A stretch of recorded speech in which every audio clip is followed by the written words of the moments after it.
नमस्कार। यह वीडियो है रेवेन्यू विलेज के संबंध में। बहुत से बीसीपीएम को जब आशा का मैपिंग कर रहे हैं, एडिट कर रहे हैं आशा को, तो रेवेन्यू विलेज मैप करने का एक ऑप्शन आता है, जिसमें कि दो कंडीशंस हैं। या तो उनको संबंधित सब सेंटर का रेवेन्यू विलेज नहीं दिखता है, या गलत सब सेंटर के सामने वो रेवेन्यू विलेज मैप दिखता है। तो उस केस में आपको क्या करना है, कैसे इसको सही कराना है, उसके संबंध में वीडियो है। तो सभी बीसीपीएम से रिक्वेस्ट है कि इस वीडियो को पूरा देख ले, और जैसे मैंने बताया है ऐसे ही इसको पूरा देख करके फॉलो कर ले और अपना डिटेल सही करा ले।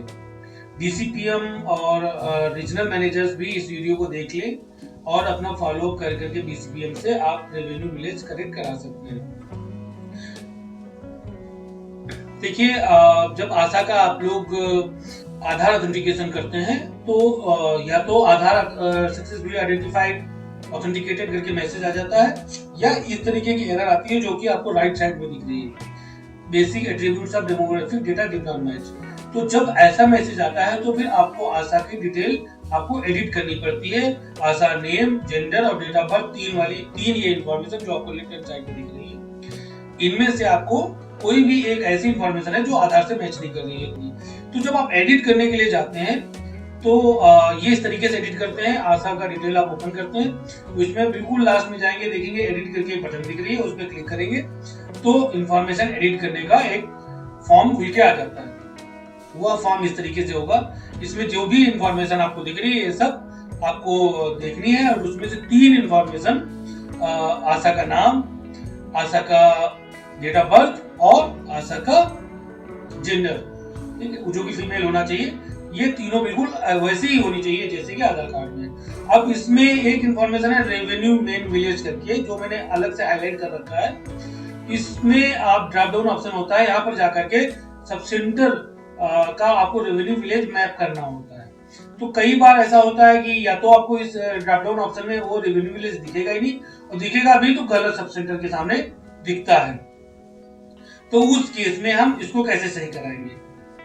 पहला कि ये फॉर्मेट हमने बनाया है। देखिए, इसमें करना क्या है, आपको ये फॉर्मेट जो अभी स्क्रीन पर दिख रहा है, इसका एक्सेल डाउनलोड करने का लिंक भी हम आपको दे देंगे इस वीडियो के डिस्क्रिप्शन पेज में। तो वहां जाकर के लिंक पर क्लिक करेंगे तो आपको डाउनलोड करने का ऑप्शन, मतलब ये एक्सेल आपको डाउनलोड हो जाएगी, और इसको फिल कर लेना। जितने भी सेंटर्स आपके हैं आपके ब्लॉक में जिनका रेवेन्यू विलेज मैप नहीं है, उनका आप डिटेल 1 2 3 4 5 6 7 8 करके जितने भी सेंटर्स हैं वो फिल कर देंगे। क्या करना है, डिस्ट्रिक्ट का नाम लिखना है, ब्लॉक का नाम लिखना है, सब सेंटर का नाम लिखना है, और सब सेंटर का एचएफआर कोड लिखना है, रेवेन्यू विलेज का नाम लिखना है, और रेवेन्यू विलेज का कोड लिखना है।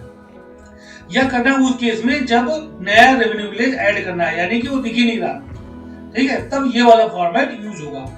अब मान लीजिए कि रेवेन्यू विलेज दिख तो रहा है, लेकिन वो गलत सेंटर के सामने दिख रहा है, पुराने सेंटर के सामने दिख रहा है, क्योंकि नए सेंटर भी बने, ठीक है। तो उसको पुराने सेंटर से हटा के नए सेंटर के सामने करने के लिए एक दूसरा फॉर्मेट है एक्सेल का, वो ये है। इसमें क्या करना है, डिस्ट्रिक्ट का नाम फिल करना है, ब्लॉक का नाम फिल करना है, करंट सब सेंटर का नाम लिखना है, उस सब सेंटर का नाम जिसके सामने अभी वो रेवेन्यू विलेज दिख रहा है, फिर उस सब सेंटर का आपको एचएफआर कोड लिखना है। इसके बाद रेवेन्यू विलेज का नाम लिखना है जो कि दिख रहा है अभी जिस सेंटर के सामने, उस विलेज का नाम, रेवेन्यू विलेज का नाम, और रेवेन्यू विलेज का कोड लिखना है आपको, रेवेन्यू कोड। उसके बाद आपको उस सब सेंटर का नाम लिखना है जिसके सामने अब आपको कराना है, यानी कि नए सेंटर का नाम जिसके सामने रेवेन्यू विलेज को पुराने वाले से हटा के नए वाले के सामने करना है, और फिर नए वाले सब सेंटर का एचएफआर कोड लिखना है। ऐसे ही करके जितने भी सेंटर आपके हैं उनकी डिटेल आपको इसमें फिल कर देनी है। एक्सेल डाउनलोड करने का मैं लिंक इसी वीडियो के डिस्क्रिप्शन पेज में दे दूंगा, तो इसको अच्छे से समझ ले। पहले ये पहला वाला फॉर्मेट उन सेंटर्स के लिए है जिनका रेवेन्यू विलेज नया मैप करना है, यानी कि मैप ही नहीं है रेवेन्यू विलेज, ठीक है। तो उसमें district name, block name, sub centre का नाम जिसके सामने करना है रेवेन्यू विलेज को, और सब सेंटर का एचएफआर कोड। एचएफआर कोड आपको यूपी के स्वास्थ्य केंद्र से मिल जाएगा, ठीक है। और ये यदि आपको यूपी के स्वास्थ्य केंद्र से नहीं मिल रहा है तो डीजी मेडिकल हेल्थ की वेबसाइट पे जाएंगे, वहां पर यूपी के स्वास्थ्य केंद्र करके एक ऑप्शन आता है, वहां पे क्लिक करेंगे तो आप जितनी भी हेल्थ फैसिलिटी उत्तर प्रदेश की हैं वो सब डाउनलोड करने का ऑप्शन आता है, वहां पर एचएफआर कोड आपको मिल जाता है। तो इस तरीके से एचएफआर कोड आप यहाँ पर डाल देंगे और रेवेन्यू विलेज का नाम डाल देंगे और रेवेन्यू विलेज का रेवेन्यू कोड भी डाल देंगे। ठीक है, यदि रेवेन्यू विलेज ऑलरेडी मैप है लेकिन वो गलत सेंटर के सामने है, आपको दूसरे सेंटर के सामने करना है, तो इस फॉर्मेट में देना है डिस्ट्रिक्ट का नाम, ब्लॉक का नाम और पुराने सेंटर का नाम, यानी कि करंट सेंटर जो अभी जिसके सामने रेवेन्यू विलेज दिख रहा है उसका नाम लिखेंगे।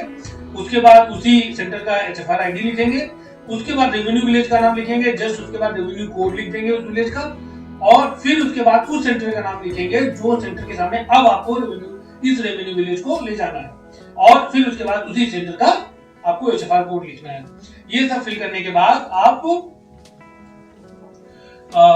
इस फॉर्मेट को एक लेटर में लगाएंगे और अपने एमओआईसी से एक लेटर लिखवाएंगे कि इसको ऐसे ऐसे करके चेंज करना है, और नीचे ये फॉर्मेट लगा देंगे और सेंड कर देंगे आप इस मेल आईडी पे, जो मेल आईडी अब आपको स्क्रीन पर दिख रही है, bcpmapp@gmail.com, और उसको सीसी कर देंगे या टू में ही रखेंगे, sandeep.anand@ihet.in।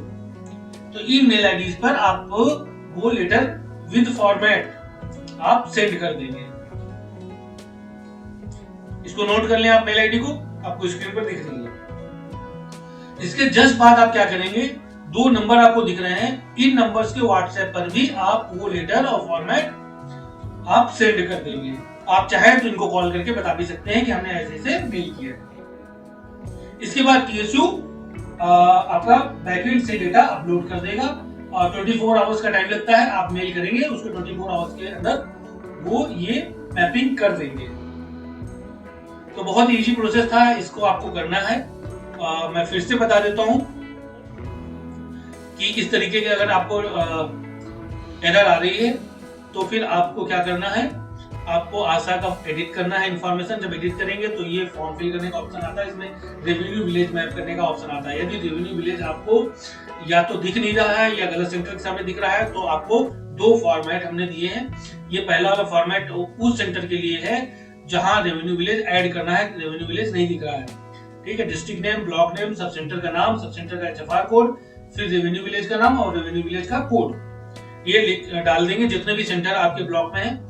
उसके बाद दूसरा कंडीशन ये है कि आपको रेवेन्यू विलेज दिख तो रहा है लेकिन दूसरे सेंटर के सामने दिख रहा है, तो उसमें भी डिस्ट्रिक्ट का नाम, ब्लॉक का नाम, करंट सब सेंटर का नाम जिसके सामने अभी दिख रहा है, और उसका HFR ID, और फिर रेवेन्यू विलेज का नाम, रेवेन्यू विलेज का कोड, और उसके बाद उस सेंटर का नाम, सब सेंटर का नाम जिसके सामने आपको अभी करना है इसको रेवेन्यू विलेज को, और फिर उसके बाद उस सेंटर का HFR कोड। ये कल के जितने भी सेंटर हैं आपको इनको फिल कर देना है, और फिर एमओआईसी से लेटर लिखवा करके फॉर्मेट अटैच करते हुए आपको ये मेल आईडीज हैं, इन मेल आईडीज पर आपको मेल करना है, bcpmapp@gmail.com और sandeep.anand@ihet.in।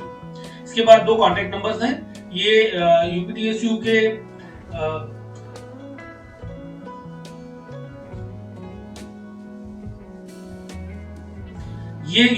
के हेल्पलाइन नंबर हैं, तो आप इन पर व्हाट्सएप कर देंगे या आप इन पे कॉल करके बता देंगे कि हमने ऐसे से मेल किया है, तो आपका 24 घंटे के अंदर इंफॉर्मेशन एडिट हो जाएगी, बैकएंड से उसको ऐड कर दिया जाएगा संबंधित सब सेंटर के सामने। तो इतना ही था। आई होप कि आपको इस वीडियो से काफी मदद मिलेगी, और मैं आशा करता हूं कि इस वीडियो को देख करके जैसे हमने इसमें बताया है वैसे ही स्टेप फॉलो करके आप अपना रेवेन्यू विलेज अगर नहीं ऐड है सब सेंटर के सामने तो सब सेंटर के सामने ऐड करा लेंगे, और गलत सेंटर के सामने ऐड है तो आप उसको सही करा लेंगे। बस वीडियो इतना ही था। आई होप कि आपको पसंद आया होगा, और आपसे रिक्वेस्ट करते हैं कि इस वीडियो को सभी पीसीपीएम को सेंड कर दें ताकि वो लोग देख करके अपने रेवेन्यू विलेज को मैप करा लें। आपने यह वीडियो यहाँ तक देखा उसके लिए धन्यवाद, थैंक यू सो मच। आपसे रिक्वेस्ट है कि इस चैनल को सब्सक्राइब अवश्य कर लें। धन्यवाद।